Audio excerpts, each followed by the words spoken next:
it's an interesting thing to do when you have like a game night and you have someone come over who hasn't really experienced games like this before.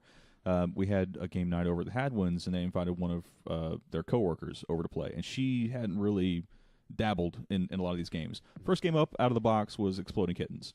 Okay. We did a really horrible job explaining what the win-lose condition of this game was.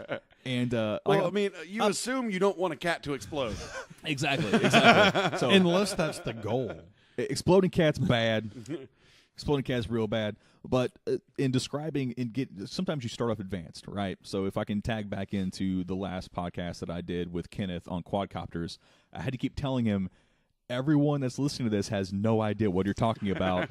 You're hitting them with a lot of information. I'm only halfway through, and I've probably heard that at least 60 times. Yeah, like he gets. I'm surprised you didn't record it and just keep playing it, like more efficient, just button. So in the process of describing this game, I jumped to more advanced strategy, where I'm telling her like, well, early game you just want to kind of draw, get your hand up big because it's strategery works better for you as the game goes on. The more cards you have, the less chance someone's going to take something good you have. So in this process, we about a quarter of the way into the game, where you would normally be like quarter way into the game, probably a good like 6-7 turns in, I start talking about the Exploding Kitten and what you do with the Exploding Kitten. She's got one in her hand the whole time.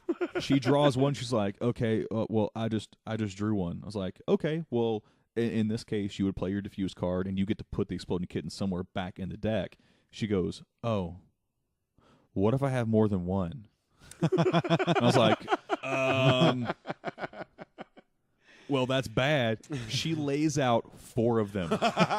Isn't there only 4 in the There's game? only 4 in the game. Yeah, that's awesome. Oh, wow. So she would, wow. So she's been collecting these. We were playing 5 up. We got 6 turns in. She drew every single Exploding Kitten in the deck. Who shuffled? That would be Chris. That's shuffled. Well. Might want to buy that mana shuffling. Yeah. So we started over immediately. Yeah. So let's not do that. Yeah. There isn't really much options. There's not too many options left other than to start over again. Because this game's already toast. We can't go any further.